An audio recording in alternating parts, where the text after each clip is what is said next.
Hello and welcome to Talkin Jake. Breaking news. Garrett Crochet is a Boston Red Sox. Holy smoke, this just happened. So it's a little bit instant reaction. The package just came out. One kind of, I guess you'd say, big-time prospect, top 50 prospect, Kyle Teal. And then another, I think, top 5 Red Sox prospect. But Garrett Crochet is traded to the Red Sox. They continue to put more and more chips in, and we'll see if this is the start, the finish, or the continuation. I do not think they are done because I think they have the opportunity to do something big this offseason. And there was some excitement from Red Sox fans in this office for the first time since we've had Red Sox fans in this office, if I'm being honest. Garrett Crochet, if you're not familiar, an original pitch ninja guy was throwing 100 in college, 104, I think. And everyone was like, what? This is just what college kids do now. Made his way up on part of the good White Sox teams. If you remember that, fireball and Lefty out of the bullpen.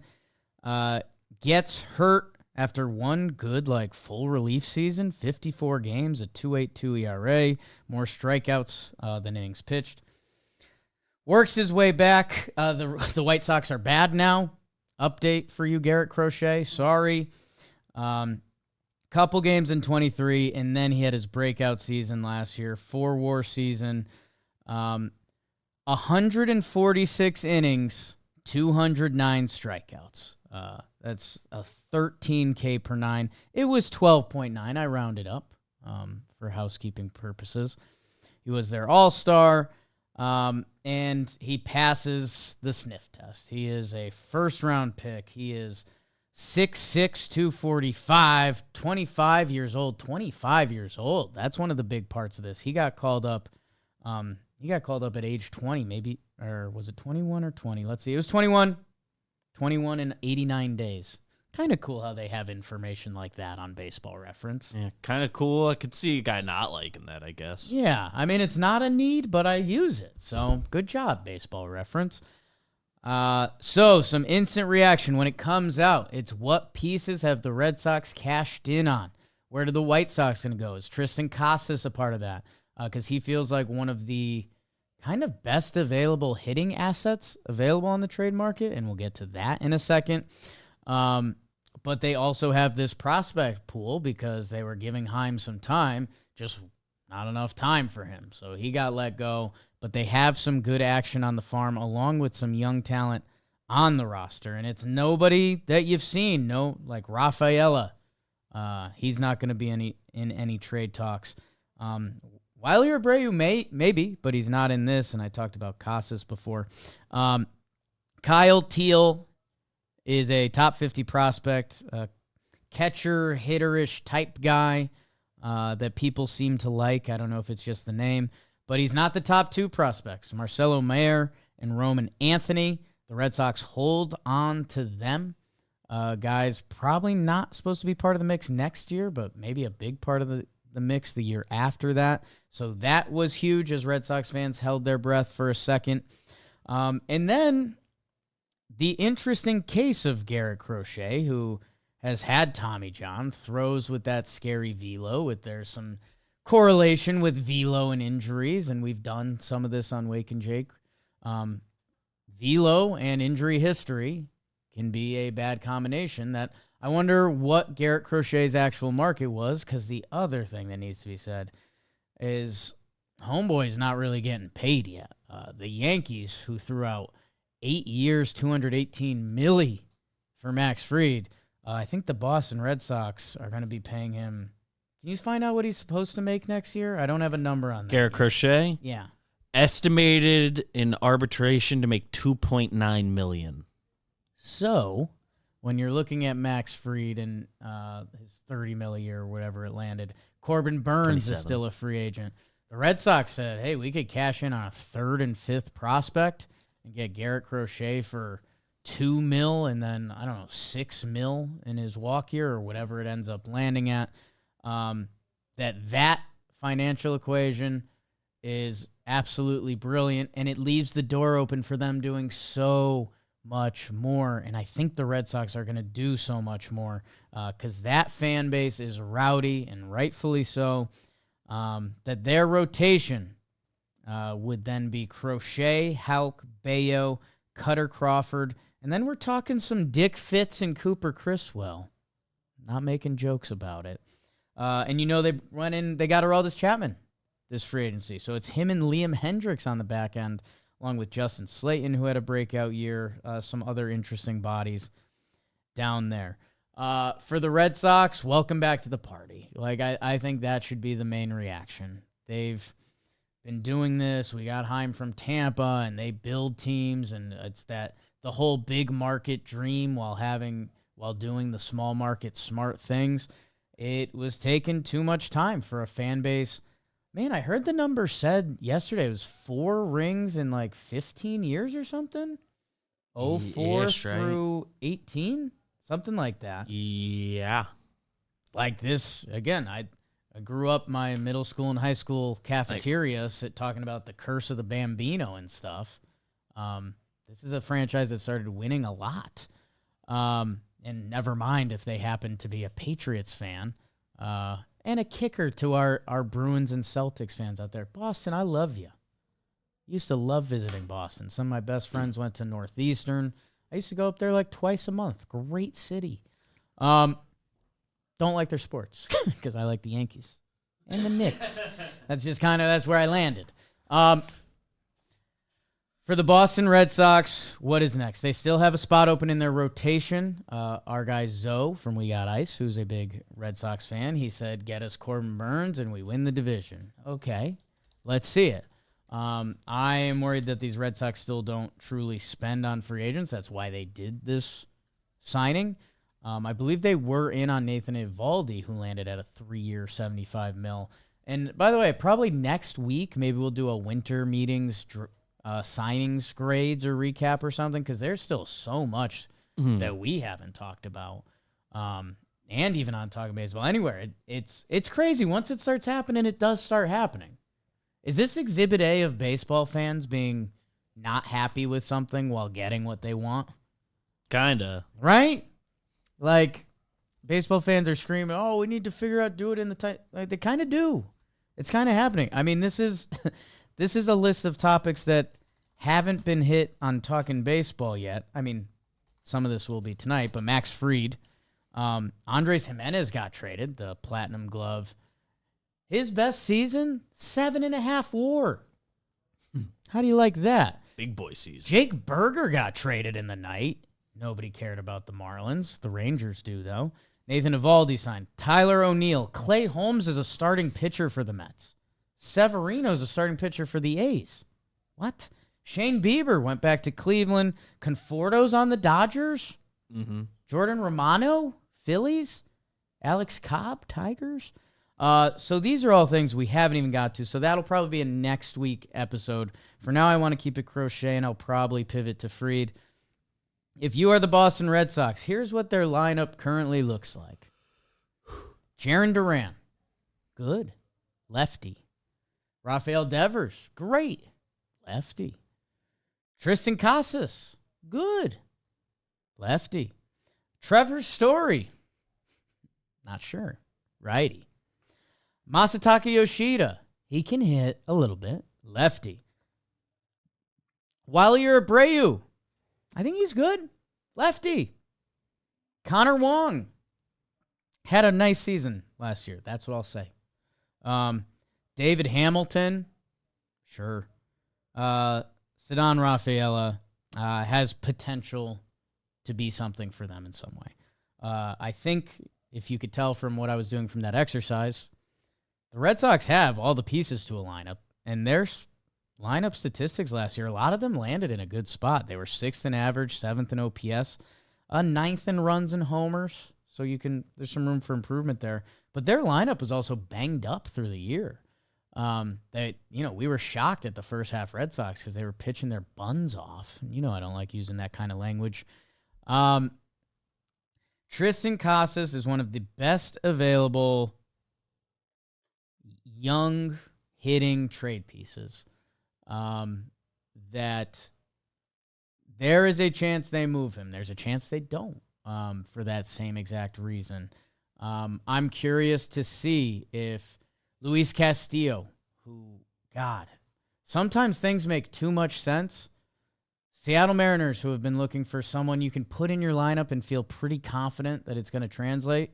Tristan Casas' power is crazy. It's stronger than Seattle. He can hit it to every part of the ballpark. He's all of like 6'7". He's one of those guys that stands next to Judge and looks normal. That's a good test if you're a big guy or not. Stands next to Judge and doesn't look like a big guy. Casas is huge. That put him at first base. By the way, Seattle would love that cat. He's doing, I'm going to sound like Nicky Cass doing a skit right now, but he's doing the painted nails. He's doing the grounding. Like Seattle, Casas' coffee would come for Starbucks. Anyways, Castillo gets paid, but, people were wondering what would the price tag look like?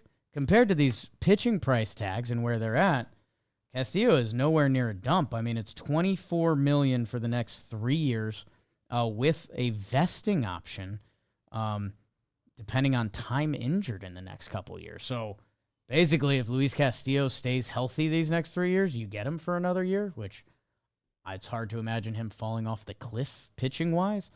That I don't know, that guy, and there's some legacy stuff in play here. Whether it's Crochet from the White Sox. They traded for Chris Sale. That was pretty good.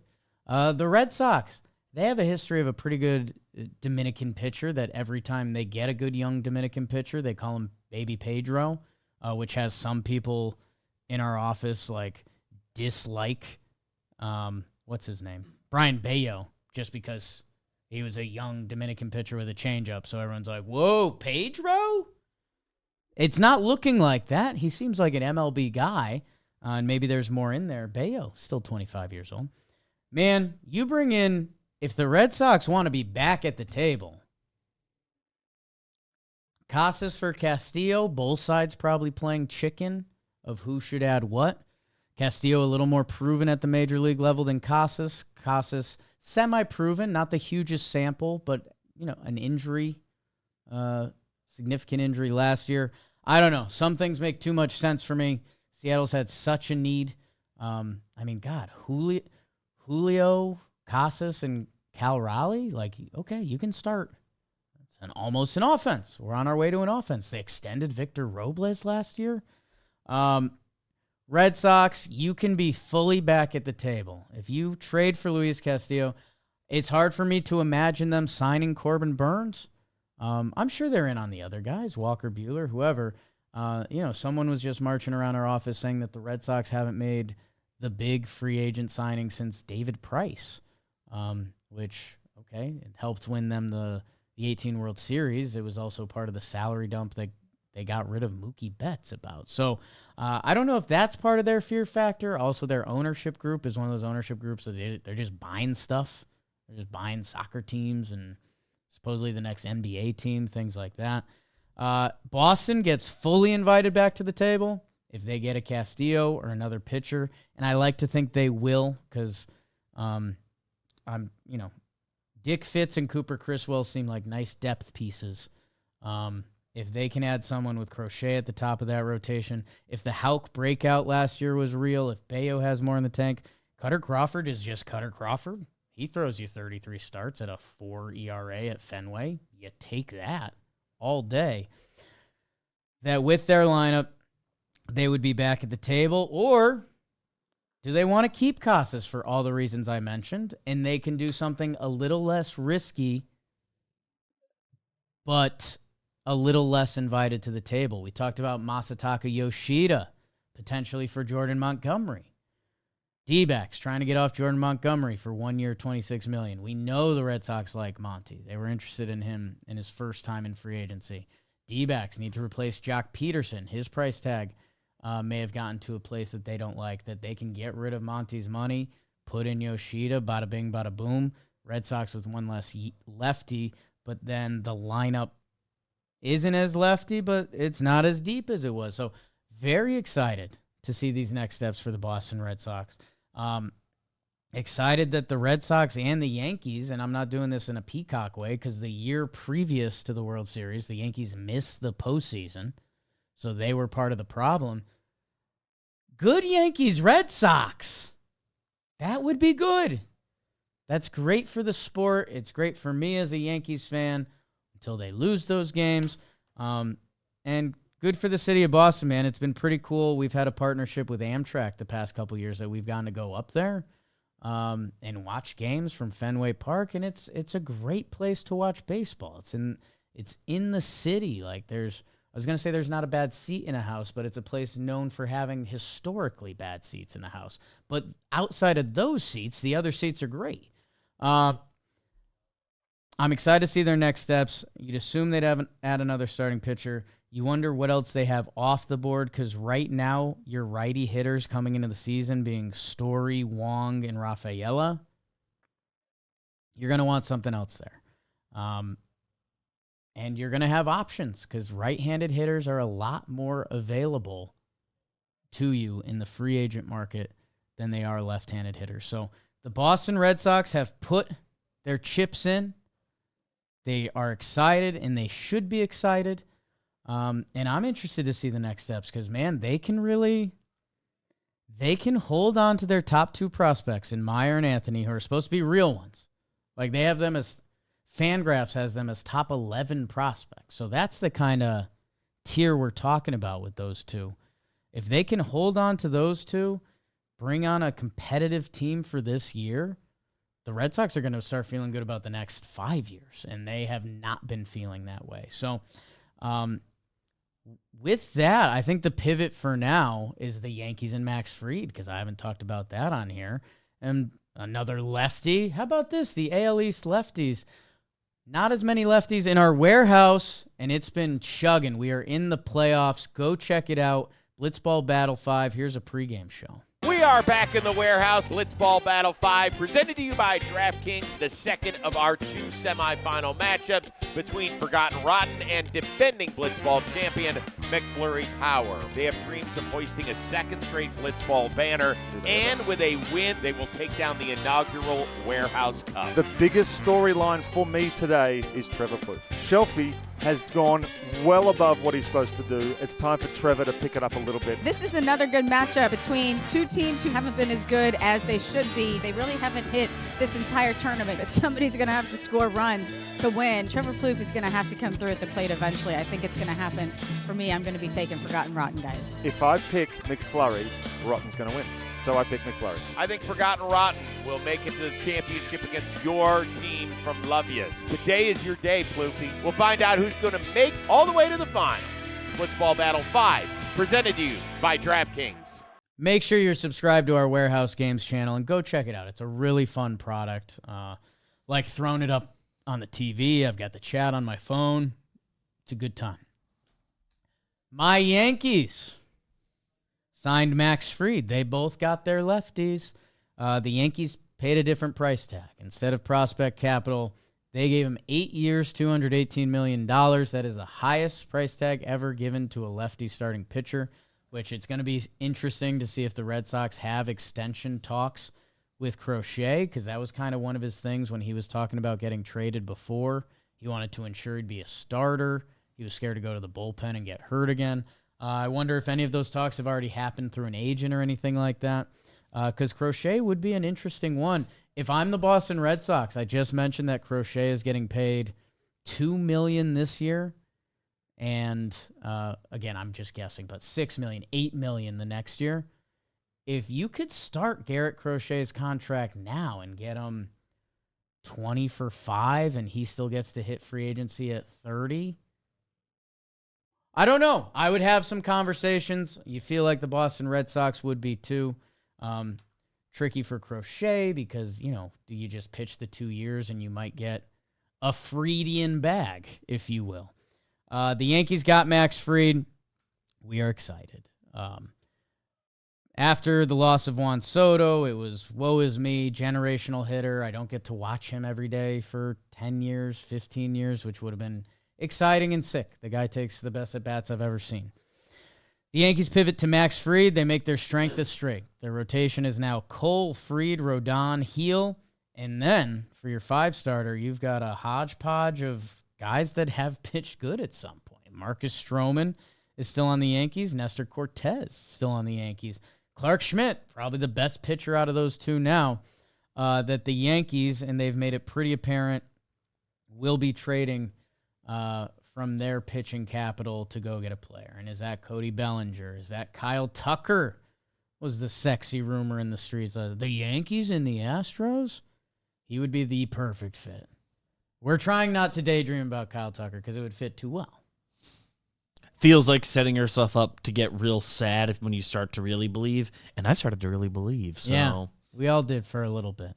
The fact we're talking ourselves down, that's good. That's growing up.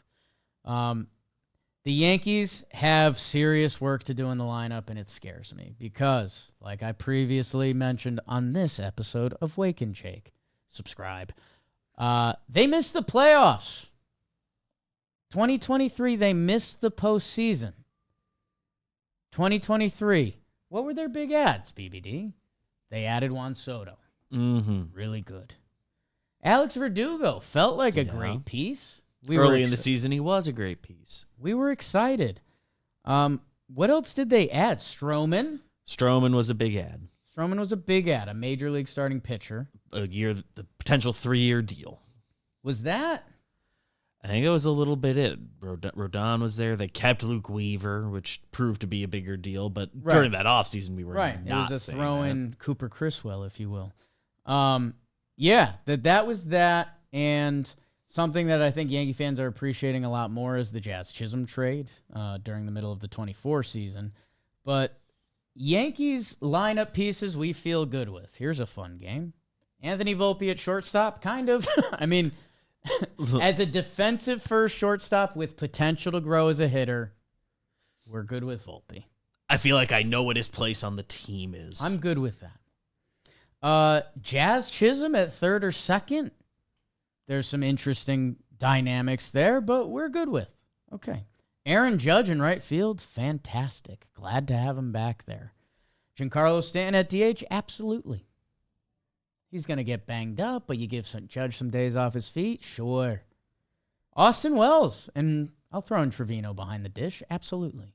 Major leaguers, Austin Wells, one of the Rookie of the Year candidates. That's when things get fun.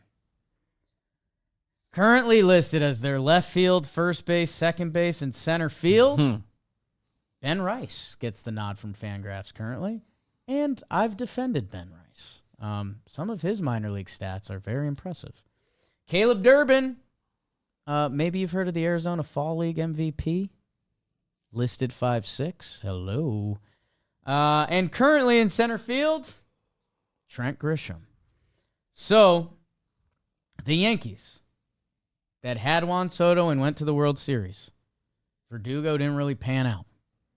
Gleyber had a tough start to the year. By the way, Gleyber Torres and the Red Sox, if they're willing to have his defense at second base, or hell, if they're willing to bench him late in games, which, like, Cora's the manager that does that. Gleyber Torres on the Red Sox, breaking up those lefties, hitting it off the monster, would be a fit. God, he'd grow out that devil kind of goatee beard he can do. Yeah. I don't know. We'll see what Gleyber's market is. Coming up, the Yankees, let's say you let one rookie start, you'd still have 3 lineup spots to fill between first, an outfield spot, one of the infield spots. There's work to be done. And they're positioned well. That there was an Alex Bregman rumor as we started recording this from our guy Brian Hoke, who's not in a stir the pot position normally. He'll post a tweet for some likes. Don't get me wrong, but if he has knowledge, yeah, he'll report. He shares things. his knowledge like we ask our media members to do. That he just commented on Bregman that I think the Yankees have an opportunity with this Juan Soto situation to change their identity in a good way, and I think Alex Bregman is an identity-changing player. Every at-bat is intense. He plays high-level defense. Bregman, Volpe on the left side, Jazz up the middle, Judge back and right. Like, the Yankees defense that had literally been a laughing stock of the past month and a half, you have upgraded. I'm not saying Bregman's going to happen. I just think this opportunity for the Yankees is to get away from the 2021 we're all right-handed sluggers that don't have to run hard to first, and we're going to hit home runs. And it was play defense. It was kind of brutal. It was a brutal product. It was like, okay, these Yankees are either going to mash and hit 5 home runs or they're going to lose. And I think in the postseason, hitting becomes harder and base running becomes more important, that the Yankees moved so far away from the target, and especially with the new rules and base running and limiting shifts, the Yankees realized they need to get more athletic. They put themselves again, they went to the World Series last year. It was fun. It should have been a 6-game series at least. That's one way or another. We've done that a lot. The Yankees have an opportunity here where we think they have $50 million or so to spend before coming up to the Cohen tax. Hey, after Fried. After signing Max Fried to the biggest left-handed starting pitcher contract in history. The Yankees are going to put in work. In the trade market, they kind of have a good... I'll do it on a nice scale because I'm selling the Yankees here. If your team's looking for pitching, I got you. If you're looking for a good, Marcus Stroman, old reliable. You know Marcus Stroman. He's going to throw it up there. You get some double play balls. You get 130 to 150 innings at a 4 flat ERA. If you got good defense, Marcus Stroman can really perform for you. He can be genuinely productive. The Yankees just were a laughing stock defensively, and Marcus Stroman had a fine year. When he was on the Cubs with Horner, Dansby, Belly, Marcus Stroman was one of the best pitchers in the National League for 3 months. So, hey, he's making $18 million. I get his value's not there. There's your good. Clark Schmidt, real good. 2 years left. He's gotten better every year. 3? Believe so. Even better. He's gotten better at each step of the way. Shown he can handle being a starter and getting into the game. I think I skipped a piece in Nestor Cortez Jr., who's kind of like a Stroman extension, except he's 1 year, $8 million. Yeah. Cheaper, lefty. So you got cheaper, lefty. BBD's got it. So he's down there. Clark, next step up. Next step up above that, Luis Healy just won Rookie of the Year. This guy's a fireballer. I find myself going into the Dana Carvey SNL Joe Biden voice a little bit when I'm doing this. Luis Hill, Rookie of the Year. You got to get this guy.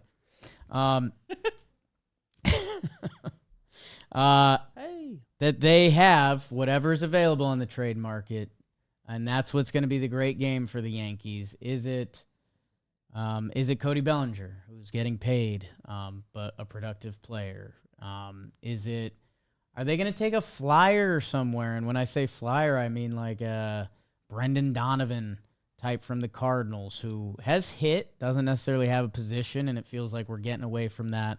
How do you change the Yankees narrative? Is there a bad money exchange with a Nolan Arenado? Every Yankee pundit that matters seems to shoot that down real quick. That now that you have Max Fried, you're going to have Max Fried, Garrett Cole, and I can say 99% Rodon. I did have Joe's McFly in my ear telling me that Rodon's a tradable contract. 4104 is literally tradable. Are we trading that to get a return? That's Yankee fans being Yankee fans a little bit. Next offseason, let's talk about that. Sure. And then if you've got something real good for us, we're going to throw Luis Heel at you. Something a little less, probably Clarkie. And then we talk Nestor and Stroman. So the Yankees are going to be able to fill their holes. It's just going to be interesting to see what they believe in. Are they going to give young Jason Dominguez in center a chance? Seems like it. He played at the MLB level. He showed a little bit. Center field is his position. There's not a ton of center fielders out there. Mm-hmm.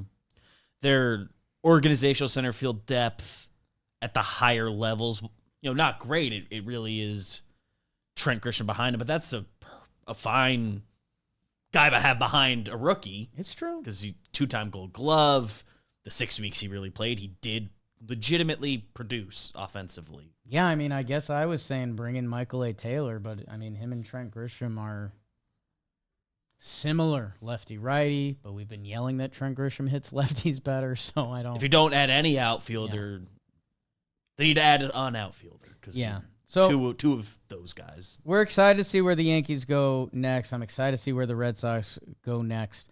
And I think, like I talked about, there's so many free agent signings, and there's probably a couple of you that will be like, wait, you just talked about Yankees Red Sox? Yeah. They just got 2 premium lefties. They're the most recent news stories. And like I talked about, there's so many other topics. I want to talk about Tyler O'Neill. I really want to talk about Clay Holmes, the starter. I very much want to talk about that. But I think that is going to have to wait another time. So let me tee up a little football recap. I was so excited with the breaking news that I wasn't fully locked in. And, hey, I'll be honest with the people. I'm interested to see my relationship with the NFL the next couple weeks between, holidays. That's going to be extra football. That's kind of a, what's it called when you have a vice? Yeah. Holiday sports. Big time vice. I guess sports are always my vice. But the league I cared about in fantasy, nobody cares. I get it. That last chase to Burrow cost me a shot at the playoffs in the one league I care about that I go on a trip every year. I could have also, part of the story I'm leaving out, I started Pacheco for the first time since he got hurt over Jamison Williams. I lost by 2 points. There was a 3-point gap between them. So if I just didn't make that plug, I would still be dancing. That's none of my business because we like consuming sports. And on Thursday night, I act like I wasn't going to be watching. What am I talking about? It's Rams-Niners, folks. The Rams are 7-6. People saw Matty Stafford last week. They took down the Bills. Puka Nacua looks like you put in a cheat code sometimes. It's like he's either too strong or some of his abilities are just insane. The joke around the office was that there's weeks where they go to him every play, and then they hit Coop once a quarter. The Rams looked really good. It's going to be interesting to see where their defense is really at and if that plays week to week. And the San Francisco 49ers, who were kind of in count them out, 5-7, last in the division. They look the best they've looked against the Bears, but I'm a little bit of a Bears hater. But you're gonna get everything out of the Niners. Purdy looked as good as he's looked all season. Garendo, big fantasy pickup. He's one of these guys. The story is just weird. I think he had 1 or 2 college starts. Like he was a transfer guy and an injury guy. But he also has like these combine numbers that are insane. That it's one of those things. Me and my buddies watched him on the 49ers for a couple plays, and we're like, couple guys texted. They were like, Garendo's got juice. Like, we're NFL scouts. It's nothing. And then the story came out, and it's like, it's one of those times when you're like, this is where having Kyle Shanahan or being the 49ers is cool. You can take a shot on the guy who, again, I think it's 2 college starts, but he had these freak combine numbers that if you're the Niners, you're like, okay, pick him in the 5th round. Let's say all that stuff was random. I think you might see a legacy Isaac Garendo fantasy football performance for anyone who has him in their playoffs coming up. I don't know. You're going to see the Niners roll out everything this game. It'll be interesting to see if they're both sitting there at 7-7 with a couple weeks to go on Thursday night football. Sunday, let's see what stands out. Chiefs-Browns. Not really. We'll watch. You could even see the Browns winning that game. Just to add to an all-time weird Brown season. If they could have beaten the Steelers, the Ravens, and the Chiefs, that'd be a fun anecdote. I mean, the Chiefs are only 4.5-point favorites in Cleveland because the Chiefs accidentally win every game, even though they have a player considered the best of all time. The Chiefs, I haven't even done my full mental gymnastics on that. Yeah, but you're not going to watch that game. Same with Bengals-Titans. Just got to be real. Good on that. Joe Burrow continue to put up historic numbers. Same with Jamar Chase. That'll be fun. Commanders-Saints. Commanders coming off their bye week, playing the Saints. Derek Carr, I believe, out for the season. Perfect for the Commanders. Win going into the bye week. Bye week. Come out and here are the injured Saints. Could be closer than the experts think, or the Commanders' hype train is going to leave the station again if Jaden Daniels is now healthy again and all that jazz. In New Orleans, if they have a rusty first quarter coming out of the bye, Washington -7.5. A little scary for me. I'm probably good on it. Speaking of, Ravens, G-Men. Baltimore -16.5.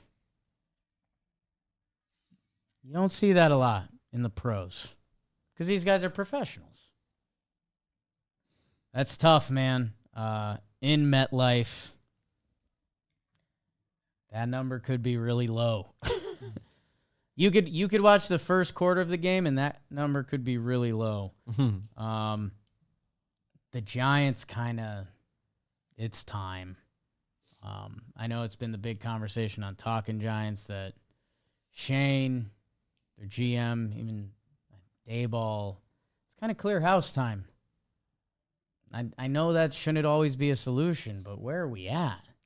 It feels unfair because they've had good moments in 3 years, but all that first year. It feels like all other factors out of it. Like, they should get more time, like, by normal rules of these things, but, like, vibes-wise, it is time. I just don't know. That's must-watch for all the wrong reasons. Let's see.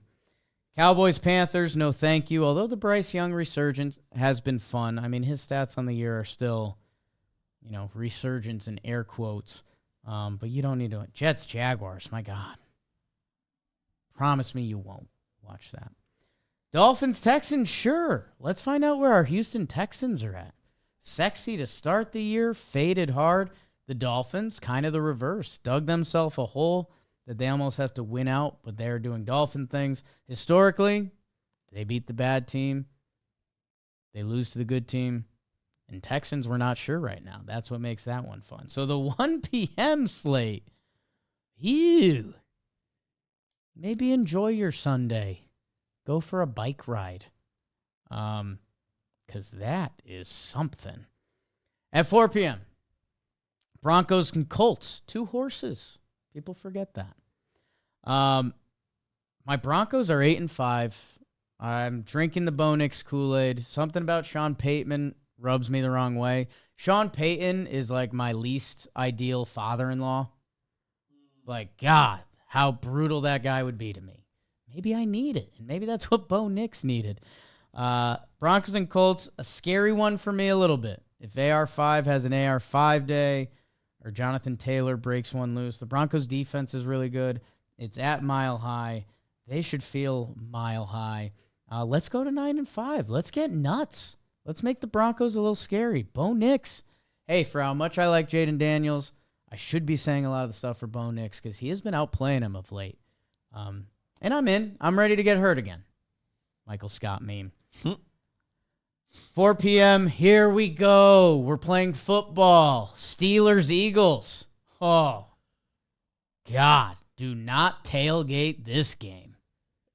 Yes. Pennsylvania Bowl. Oh, my God. Just brass knuckles in half the people's pockets at this game. Eagles are 11-2. They're my current Super Bowl favorites. Mike Tomlin getting the Steelers up for this game. This is going to be a fun one. You're going to see some real hitting. You know how I'd say once a game you hear a hit through the microphones that you're like, oh, God. And usually the commentators say something, too, that you're like, dude, we can hear that without the audio. That feels like one of those games. The Eagles have turned into a drama show.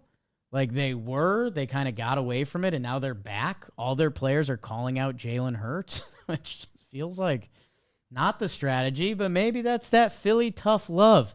This is a must-watch game of the weekend. Eagles are a -5.5 point favorite. Football-wise, that feels right, but the Tomlin factor here might be Steel City for me. Patriots, Cardinals, no. Cardinals, 6-7, get a win, make the NFC West a disaster.